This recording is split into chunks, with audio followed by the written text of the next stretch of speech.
Admiral Sang-wook's fleet was unlike anything the galaxy had ever seen.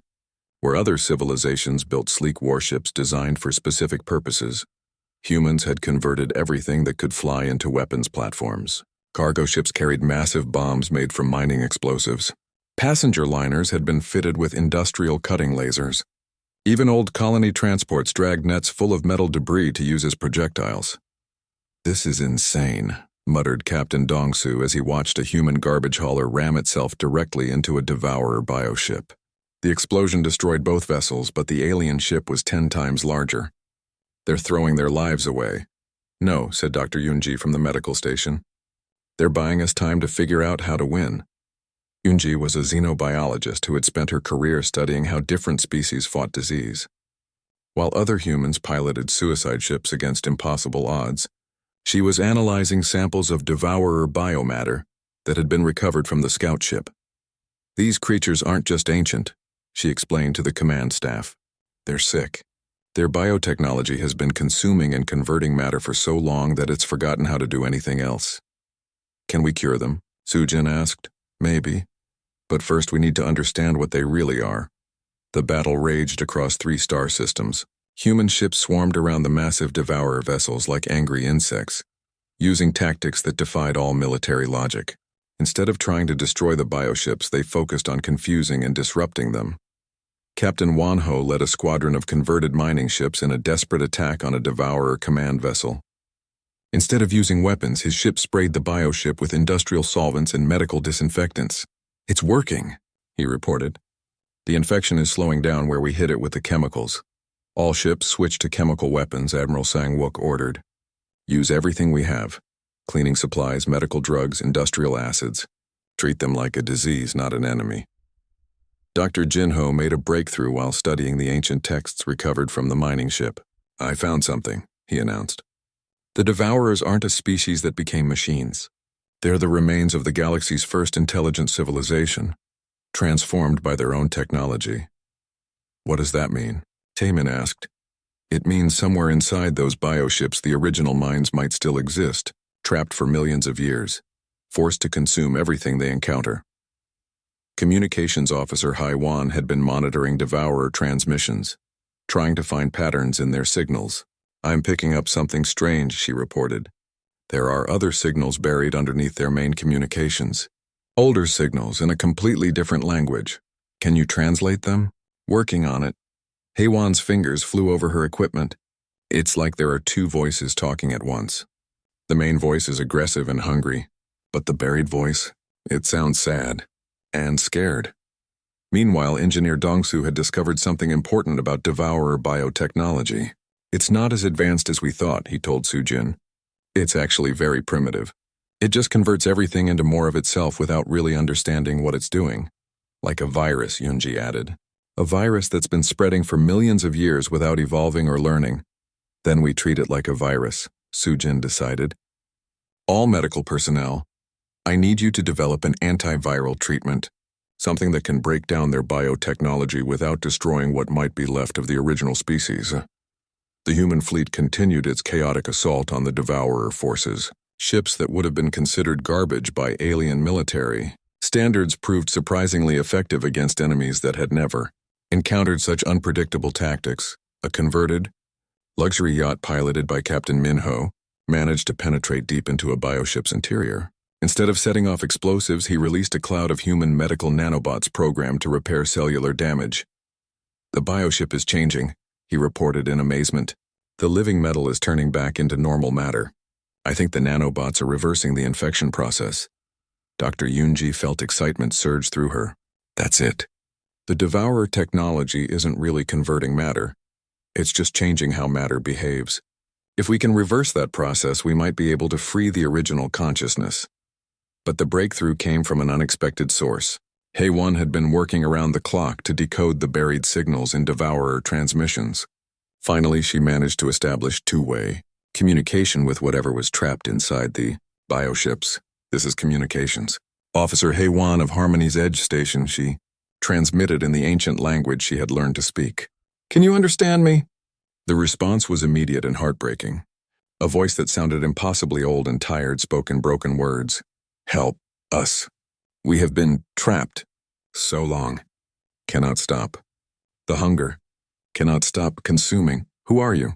HFY asked gently. We were the first. We created the biotechnology to help our people. But it changed us, made us into this. We have been trying to stop ourselves for millions of years, and the truth hit the human command staff like a physical blow. The devourers weren't evil conquerors. They were the victims of their own technology, trapped inside biomechanical bodies that forced them to consume everything they encountered. Can we separate you from the biotechnology? HFY asked. We have tried, but we are too weak. The machine flesh is too strong. We need help from outside.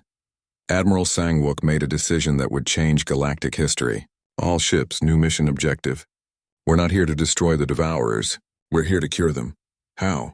Asked Captain Sujin. By doing what humans do best when faced with a medical emergency. We're going to perform surgery on a cosmic scale. The plan was ambitious beyond belief. Human ships would create a neural bridge using their communication equipment, allowing the trapped minds to regain control of their own biotechnology. Medical ships would inject massive doses of antiviral nanobots directly into the Devourer command vessel, and engineering teams would work to separate the original consciousness from the biomechanical systems that had held them prisoner. It's never been attempted before, Dr. Yunji warned. We could make things worse. Or we could save an entire species that's been suffering for millions of years, Admiral Sangwook replied. Either way, it's better than just fighting until everyone's dead. As the human fleet prepared for the most complex medical procedure in galactic history, the Devourer forces paused their advance. For the first time in millions of years, someone was trying to help them instead of fighting them. They're waiting, HFY reported. The trapped minds are holding back the biotechnology as much as they can. But they can't maintain control for long. Then we better work fast, Sujin said. The operation began with thousands of human ships surrounding the massive Devourer command vessel. Instead of weapons, they carried medical equipment, communication arrays, and the desperate hope that healing could triumph over destruction. The Devourer scout ship looked like a nightmare made real. It was the size of a small city, covered in what looked like living metal that pulsed like a heartbeat. Strange lights flickered along its surface, and tentacles as thick as buildings moved in patterns that made no sense. Captain Sujin had been promoted just 2 days ago when her predecessor fled toward the galactic core with half the station's command staff. Now she stood in the command center watching the alien horror approach their home. All weapons target the scout ship, she ordered. Fire when ready. The station's defense systems came to life. Plasma cannons and missile launchers sent streams of fire toward the approaching vessel. The weapons hit their target, but the explosion seemed to be absorbed by the ship's living hull. No effect, reported Weapons Officer Dongmin. It's like shooting at water. The energy just disappears. Meanwhile, the alien crew members throughout the station remained locked in terror. The Vorthak had turned completely black and stopped moving. The Quellan were making high-pitched screaming sounds with their minds. The deep flow had curled up into tight balls and wouldn't respond to anything. Only humans are still functional, Sora observed. We're running the entire station with maybe 50 people. Then we better make those 50 people count, Sujin said. The scout ship moved closer and began extending strange appendages toward the station's hull. Where they touched, the metal started changing color and shape, as if it was being infected with something alive. It's trying to take over our systems, Engineer HFY reported from the technical section. The infection is spreading through the outer hull toward the main computer core. Cut power to those sections, Sujin ordered. Already done. But this thing doesn't need our power. It's generating its own energy and changing our metal into something else. Dr. Jinho was studying readings from his scientific equipment. The ship isn't just alive, he said. It exists partially in normal space and partially in dimensions we can't see. That's why our weapons don't work. So how do we fight something like that? Taemin asked. By not fighting it the way everyone expects, Sujin said. She turned to the engineering section. HFY, can we overload the fusion reactor in Section 7? Yes, but that would destroy half the station. What if we eject the reactor core and detonate it right next to that thing? HFY's eyes lit up. That might work. The explosion would happen in normal space where the ship has to be solid. Do it. As the engineering team worked to prepare the reactor for ejection, refugee ships began arriving from other systems. The news they brought was terrible. Entire worlds were being evacuated as the Devourer fleet spread across the galaxy. Their massive bioships consumed everything in their path, turning matter and energy into more of themselves. The Vorthak homeworld is gone, reported Captain Wansik of the refugee transport Dawn's Light. 3 billion people evacuated in the last 6 hours. The planet's star is being drained of energy. What about the Quellan systems? Sujin asked. 17 hive worlds consumed. The collective consciousness is breaking apart. Some Quellan are going insane from the mental feedback. More reports came in throughout the day. The Deep Flow Federation had lost their capital system. The smaller independent worlds were falling one by one. The ancient devourers were reclaiming the galaxy they had once ruled. But something strange was happening too. Human ships were starting to arrive from all directions. Not official military vessels, but civilian transports, cargo haulers, even passenger liners, all of them crewed entirely by humans. "This is Admiral Sang-wook of the converted colony ship Defiant Dawn," came a transmission. "We're here to help." Sujin looked at the approaching fleet on her screens. The ships were crude compared to alien military vessels, but there were thousands of them. "Admiral, what's your plan?" "Fight them like humans fight," Sang-wook replied. "With everything we have and no regard for what's supposed to be impossible." The first test came when the scout ship finally broke through Harmony's Edge's outer hull. The infection spread rapidly through the station's corridors, turning metal walls into living tissue and computer systems into something that pulsed with alien thoughts. "All human crew, fall back to Section 12, Sujin ordered. "Seal the emergency doors and prepare for manual detonation of the reactor core." As they ran through corridors that were becoming increasingly alien, Taemin realized something important. "The infected sections aren't targeting us directly," he told Sora. "They're trying to reach the alien crew members." "Because humans don't have the genetic fear," Sora said. "We're not interesting to them. Or we're too strange for them to understand." They reached the safe section just as Engineer Hae-Wan triggered the reactor ejection. The massive fusion core shot out of the station like a bullet and exploded directly against the scout ship's hull. The blast lit up space for 1,000 kilometers in every direction. When the light faded, the scout ship was gone, reduced to drifting chunks of half-living metal. "First blood to humanity," Sujin announced to the fleet. But their victory celebration was short-lived. Long-range sensors detected the main Devourer fleet approaching. Millions of bioships the size of moons, led by something so massive it bent space around itself. "That's their command ship," Dr. Jinho said, studying the readings. "It's not just big, it's a living world. Billions of years old and completely hostile to all other life." Admiral Sang-wook's voice came over the communications. "All human ships, this is it. Everything we've learned, everything we are, comes down to the next few hours. The aliens are depending on us because they can't fight their own nightmares." "What are your orders, sir?" Sujin asked. "Do what humans do best. Improvise, adapt, and refuse to give up. Hit them with everything we have, and when that doesn't work, hit them with everything we can invent on the spot." The human fleet spread out across space in a formation that would have horrified any trained military officer. Instead of organized battle lines, the ships moved in chaotic clusters, like schools of fish avoiding a predator. As the Devourer fleet approached, Something Yin realized something that made her smile despite the terror of the situation. The ancient enemy had fought countless civilizations over millions of years. They had learned to predict and counter every possible military strategy, but they had never fought humans before. And humans had a reputation throughout the galaxy for doing things that made no logical sense, yet somehow worked anyway. "Admiral," she transmitted to Sang-wook, "I have an idea. What if we don't try to fight them at all?" "What do you mean?" "What if we try to cure them instead?" Back on Harmony's Edge, Dr. Jinho stared at the photos of the ancient metal plate. He was one of only 3 humans working in galactic archaeology, and he had never seen symbols like these before. "These markings are older than the Vorthak Empire," he told Taemin, "older than any civilization we know about. But I can read some of it." Jinho was a thin man with thick glasses who spent most of his time buried in old books and ancient artifacts. Other aliens thought human archaeology was primitive, but Jinho had made important discoveries by thinking differently than everyone else. "What does it say?" Sora asked. "It talks about the Devourers of Light, an ancient race that consumed entire star systems before disappearing millions of years ago. Most historians think they're just myths. The mining crew didn't think they were myths, Taman said. Jinho nodded slowly. According to this, the Devourers would wake up every few million years to feed. They would eat the light from stars and turn whole civilizations into part of themselves. Then they would sleep again until they got hungry. And we woke them up, Sora said quietly. 3 days later, strange things started happening around the station. Yuki came to Taman's office looking worried. Her crystal skin was flickering between blue and red, which meant she was scared. My people are having nightmares, she said. All of them. The same dream every night, dark shapes moving through space, eating everything in their path. It's not just the Vorthak, Dalneth added. His mental voice sounded tired. The Quellan Collective is disturbed.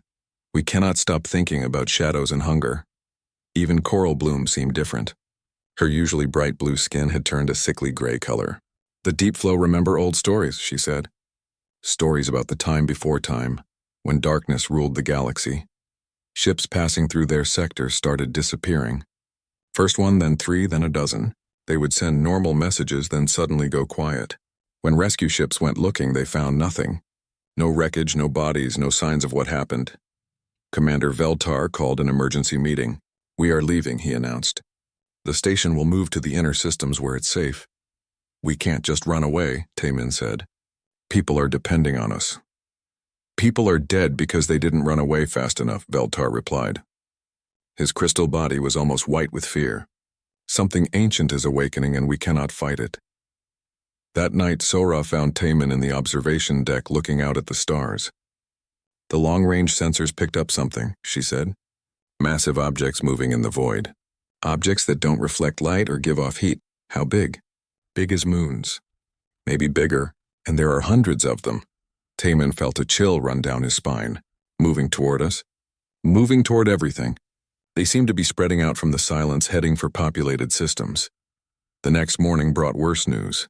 Admiral Kethfor of the Vorthak battle fleet sent a message to all stations. Unknown hostile forces have been detected in the Outer Rim. A combined fleet from all 3 governments will investigate. But Taman had a bad feeling about sending traditional military forces against something that had scared an entire mining crew to death. Dr. Jinho, he said, finding the archaeologist in his small office. What else do those symbols say about fighting the Devourers? Jinho looked up from his books. His eyes were red from lack of sleep. That's the problem. According to these texts, nobody ever fought them successfully. They would consume entire civilizations, then leave just enough survivors to rebuild, like farmers harvesting crops. There has to be something. Well, there's one odd thing. The texts mention that the Devourers had trouble with new growth, civilizations that had never encountered them before. Something about genetic memory and ancestral fear. Before Taemin could ask more questions, alarms started ringing throughout the station. He ran to the command center where chaos had broken out. The combined fleet made contact, Yuki reported. Her voice was shaking. Admiral Byung-soo sent the last transmission 10 minutes ago. On the main screen, they watched the final message from the Korean human admiral. His face was calm despite the terror in his eyes. Unknown organic ships, size of small moons, are approaching our position. They appear to be grown rather than built. Our weapons have no effect. They're not just alive. They're wrong somehow. Wrong in a way that hurts to look at. The transmission broke up with static. Then Admiral Byung-soo spoke one last time. Tell Earth what we found. Tell them the old nightmares are real and they're coming. The screen went black. For several minutes, nobody in the command center moved. The greatest military fleet in galactic history had been destroyed in less than an hour. We need to evacuate, Commander Veltar said finally. Get everyone off the station and head for the core systems. But as they began emergency procedures, the sensors detected something approaching. A single ship much smaller than the moon-sized vessels that had destroyed the fleet, but still larger than any normal spacecraft. Devourer scout ship, Jinho said, reading from his ancient texts. They send these ahead to study their prey. As the ship got closer, something terrible happened to the alien crew members. The Vorthak workers began to shake uncontrollably, their crystal bodies turning black with fear. The Quellan Collective started screaming mentally, their shared consciousness fragmenting under waves of primal terror. Even the usually calm Deep Flow began making sounds like dying whales. It's genetic memory, Jinho said, his voice barely a whisper. Their ancestors survived the last time the Devourers came. The fear is built into their DNA. But something strange happened. While every alien on the station fell into catatonic terror, the humans remained unaffected. Taman felt afraid, but it was normal fear, the kind that helped him think clearly and act quickly. Why aren't we terrified like them? Zora asked. Because we're new, Jinho realized. Humanity evolved during the Devourer's sleeping period. We have no genetic memory of them, no ancestral trauma. The scout ship moved closer, and Taman could see it clearly now. It looked like a giant sea creature made of metal and flesh, with too many eyes and appendages that moved in ways that hurt to watch. All human crew members to stations, he announced over the intercom. Everyone else get to the safe areas and stay down. For the first time in galactic history, humans found themselves the only species capable of action in the face of an ancient cosmic threat. Sir, Sora said from the weapon station, I'm getting a message on the emergency frequencies. It's from Earth. The voice was clear and strong, speaking in Korean. This is Admiral Sang-wook of the Earth Defense Force. Humanity is mobilizing. Hold your position. Help is coming. As the Devourer scout ship prepared to attack Harmony's edge, Taman smiled grimly. They were about to find out what happened when an ancient evil met a species too young and stubborn to know they should be afraid. The Devourer command ship was larger than most moons, a living world of flesh and metal that pulsed with the heartbeat of 1 billion consumed civilizations. As the human fleet approached, strange lights flickered across its surface, and massive tentacles the size of city blocks reached out toward them. Neural bridge is active, Haywan reported from her communication station. I'm maintaining contact with the trapped consciousness inside. The voice that came through the speakers was ancient beyond measure, filled with pain and desperate hope. We can feel your ships, it whispered. So small, so fragile, but so brave. No one has tried to help us before. They always just fought until we consumed them. Captain Wanho led the first wave of medical ships toward the command vessel's surface.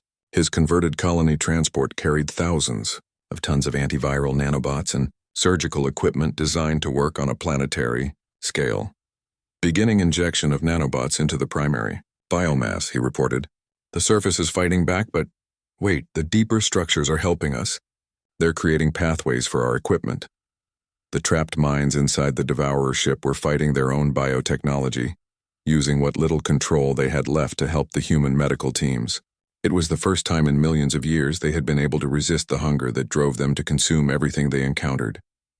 Admiral Sang-wook coordinated the massive operation from his flagship, the converted colony ship Defiant Dawn. Around him, his crew worked frantically to maintain communication with thousands of human vessels, each carrying out a specific part of the treatment plan. Medical Team 7, increase nanobots concentration in Sector 12, he ordered. Engineering Team 3, we need more power to the neural bridge. The trapped consciousness is starting to fade. Dr. Yoonji monitored the biological readings from her position on Harmony's edge. The antiviral treatment is working, she announced. The biotechnology is reverting to its original form, but the process is causing massive system failures throughout the ship. The trapped minds can't maintain control much longer, Haywan added urgently. They're using all their remaining strength to help us. On the surface of the command ship, human engineering teams in reinforced spacesuits worked to install specialized equipment. The biotechnology tried to consume them, but the nanobots were breaking down the infection faster than it could spread. Engineer Dong-Soo led a team deep into the ship's interior, following pathways that the trapped consciousness had opened for them. The corridors were nightmarish combinations of metal and living tissue, pulsing with alien thoughts and memories. We're approaching the core, he reported. I can see it now. It's beautiful and terrible at the same time. The core of the command ship was a massive chamber filled with what looked like a giant brain, made of crystal and light. Billions of neural pathways ran through it, carrying the compressed memories and consciousness of the original species. But wrapped around it like a parasite was the biomechanical system that had enslaved them. Beginning surgical separation, Dong-Soo announced. His team used precision-cutting tools to carefully disconnect the biomechanical components from the original consciousness. It was the most delicate operation ever attempted, requiring them to separate technology that had been fused together for millions of years. Throughout the galaxy, other human fleets were performing similar operations on the remaining Devourer ships. Converted garbage haulers became surgical platforms. Mining ships used their equipment to extract biomechanical parasites. Even luxury yachts carried medical personnel to help trapped minds regain control of their own bodies. The alien civilizations that had fled to the galactic core watched in amazement. Their greatest military fleets had been destroyed in minutes. But humans were actually winning against the ancient horror by treating it as a medical emergency. The neural bridge is stabilizing, Haiwan reported. The trapped consciousness is getting stronger. They're regaining control of their biotechnology. The voice that came through the speakers was clearer now, filled with wonder and gratitude. We remember now. We were called the Shapers. We created the biotechnology to help our people explore the galaxy, but it grew beyond our control and turned us into something we never wanted to be. What do you want to do now? Admiral Sang-wook asked. Sleep, the ancient voice replied. We are so very tired. We have been fighting this hunger for millions of years. We want to sleep and let the galaxy heal from what we were forced to do. Dr. Jin Ho studied the readings from his archaeological equipment. Their original civilization was incredibly advanced, he said. They could reshape matter at the molecular level, travel between dimensions, even manipulate time itself. But they lost control of their own technology. Can we help them find peace? Sujin asked. We can help them go to sleep, Yunji said. The nanobots can put their consciousness into a dormant state, like medical hibernation. They'll be alive but not active. The operation took 3 days to complete across all the Devourer ships. Human medical teams worked around the clock to separate the trapped consciousness from the biomechanical systems that had enslaved them. The ancient Shapers helped as much as they could, using their remaining strength to shut down the hunger that had driven them to consume entire civilizations. On the final day, as the last biomechanical parasites were removed, something wonderful happened. The massive command ship began to change. The nightmarish living metal transformed back into beautiful crystalline structures. The flesh-like corridors became gardens filled with plants that had been extinct for millions of years. It's their original form, Dr. Jin Ho breathed in wonder. This is what they looked like before the biotechnology changed them. The ancient voice spoke one last time, now peaceful and calm. Thank you, young species. You have given us something we thought was lost forever. The choice to stop. We will sleep now and dream of better days. Perhaps when we wake, the galaxy will be ready to hear our true story. One by one, the Devourer ships went dark, not destroyed, but sleeping. The biotechnology that had terrorized the galaxy for millions of years was finally at rest. Admiral Sang-wook sent a message to all human ships. Mission accomplished.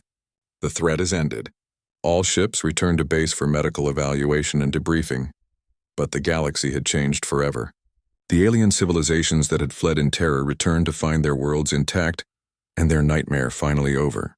More importantly, they returned to find that the youngest species in the galaxy, the crude, unpredictable humans, had accomplished something that millions of years of advanced civilization could not. They had shown mercy to their greatest enemy and found healing. Where others saw only destruction, Commander, Feltar of Harmony's Edge called an emergency meeting of all galactic governments. For the first time in history, a human would address the combined leadership of all known civilizations. Captain Sujin stood before representatives of dozens of species, many of whom had previously considered humans to be primitive and unworthy of respect. The ancient threat is ended, she announced, but not through military victory. We succeeded because we chose to heal instead of destroy. We chose to understand instead of fear. The Vorthak representative, his crystal body glowing with renewed light, spoke for all of them. Humanity has taught us something important. Sometimes being new to the galaxy means seeing solutions that ancient wisdom cannot find. From this day forward, humans will no longer be considered junior members of galactic civilization. You are our teachers now. In the most important lesson of all, that compassion can triumph over conquest. As the meeting ended and representatives from across the galaxy returned to their homeworlds, Taemin stood on the observation deck of Harmony's Edge looking out at the stars. Sora joined him, and together they watched human ships heading back to Earth with news of their victory. Do you think we did the right thing? She asked. Saving them instead of destroying them? Taemin smiled. We did the human thing. We saw someone who needed help and we helped them, even if they were our enemies. And now the galaxy knows what humans are really capable of. Not just fighting, but healing. Not just conquering, but understanding. In the depths of space, the sleeping Devourer ships drifted peacefully among the stars. their ancient occupants finally at rest after millions of years of unwilling torment. And throughout the galaxy, other species began to understand that sometimes the best way to face an ancient evil was with a young heart and the courage to try something that had never been done before. The distress signal that had started it all was finally answered, not with weapons and warfare, but with medicine and mercy. And in the end, that made all the difference. The alarm bells rang through Harmony's Edge station at 3 a.m. Taman rolled out of his bed and grabbed his uniform. As head of security, he knew that late-night alarms meant trouble. He ran down the metal corridors toward the command center. The station was huge, built like a wheel spinning slowly in space. It sat right between 3 big alien nations who did not always get along. That made his job harder. "What's happening?" Taman asked as he entered the command center. The room was full of different aliens working at their stations. Some had 6 arms, others looked like walking fish, and a few seemed made of living crystal. Yuki turned to face him. She was tall and thin with crystal skin that glowed softly blue. Her people were called the Vorthak. "We got a distress signal," she said. "A mining ship called Prosperity's Dream. They were working in the outer rim near the dead zones." Taman frowned. The outer rim was dangerous. Pirates liked to hide there, and strange things happened in the empty space between stars. "When did we lose contact?" 6 hours ago, said Dalneth. He spoke without moving his mouth. His people, the Quellan, talked through their minds connected to each other. The last message was strange. They said something about unusual energy readings. The third alien in the room made a sound like water flowing over rocks. Coral Bloom was from the Deep Flow Federation. Her people looked like walking sea creatures with smooth blue skin. "My people have stories about the outer rim," she said. "Bad stories. Old stories." Taman studied the star map on the main screen. The red dot showed where Prosperity's Dream had been working. It was far from any normal trade routes in an area most ships avoided. Why were they mining out there? "They found something valuable," Yuki explained. "Rare metals that could power our best ships. The company sent them to dig it up. And now they're gone," Taman said. He had been in space security for 10 years, ever since humans joined the galactic community. His gut told him this was more than just pirates or equipment failure. Commander Veltar entered the room. He was old, even for a Vorthak, and his crystal body had turned almost white with age. "We will not send a rescue mission," he announced. "Too dangerous. Too far from help." "But there might be survivors," Taman said. "There are no survivors," Veltar said firmly. "The Outer Rim takes ships. That is what it does. We will mark them as lost and move on." Taman felt anger rise in his chest. Humans were still new to galactic society. They had only been part of it for 50 years. Many aliens still saw them as strange and weak. But Taman had learned that sometimes being human meant doing what others thought was impossible. After the meeting ended, Taman found Sora in the security office. She was younger than him, with short black hair and quick eyes. She had been his partner for 3 years. "We're going out there, aren't we?" she said without looking up from her reports. "How did you know?" "Because you get that look when you're about to do something the commander won't like." She smiled. "I already checked. We can take the patrol ship Brightstar. It has enough fuel and supplies for a week." The commander said no rescue mission. The commander said the station wouldn't send a rescue mission. He didn't say individual security officers couldn't take a patrol ship to investigate a possible crime scene. Taman laughed. "You think like a human. I am human. That's why this might work." They left Harmony's Edge 6 hours later. The patrol ship was small but fast. It would take them 2 days to reach the last known position of Prosperity's Dream. During the long flight, Sora studied everything they knew about the missing ship. 27 crew members, she said. Mixed species. Mostly Vorthak and Quellan, but also some deep flow and 2 humans. What were they mining? Something called deep core crystals. Very rare, very valuable. You can only find them in places where stars died a long time ago. Taman thought about that. Dead star systems. No wonder the outer rim feels so empty. On the second day, their sensors found something. A large metal shape drifting in the darkness. It was Prosperity's Dream, but something was wrong. The ship was dark and cold. No power, no life signs, no response to their calls. "It looks complete," Sora said, studying the readings. "No damage from weapons or crashes. But it's been drifting for days." They put on their spacesuits and moved their ship close. The docking tunnel connected with a soft thud. Taman checked his weapon and breathing equipment. Stay close. If this was pirates, they might still be here. The inside of Prosperity's dream was dark and quiet. Their lights cut through the shadows as they moved down the main corridor. The ship's systems were completely dead. Even the emergency power was gone. Here, Sora called from the crew area. You need to see this. The first body was a Vorthak engineer. He was sitting in his chair, but his crystal body had gone completely black. His face was frozen in an expression of total terror. What could do this? Sora whispered. They found more bodies as they searched the ship. All of them had died the same way. Not killed by weapons or accidents, but scared to death. Their faces all showed the same look of absolute horror. In the cargo bay, they found what the crew had been mining. Strange crystals that seemed to absorb light instead of reflecting it. But there was something else. A metal plate covered in symbols that looked older than anything Taemin had ever seen. This isn't from any species we know, Sora said, running her scanner over the symbols. The metal is old. Really old. Millions of years. They found the ship's log recorder in the control room. Most of it was damaged, but some files were still good. The last entry was from Captain Holven, an experienced Vorthak miner.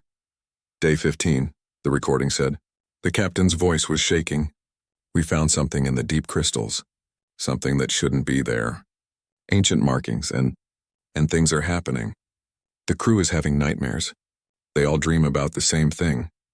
Shadows moving between the stars, dark shapes that eat light itself. The recording became harder to hear. They're coming back. After millions of years of sleep, we woke them up. The Dark Ones, the Devourers. They're coming back and we can't stop them. If anyone finds this, don't follow the star map. Don't go to the silence. Some things should stay buried. The recording ended. Taemin and Sora looked at each other through their helmet glass. Star map? Sora said. They found it in the cargo bay, carved into the strange metal plate. Ancient symbols pointing toward a region of space that had no name on any modern chart. But at the bottom, newer scratches spelled out words in basic galactic script. The silence, where light dies.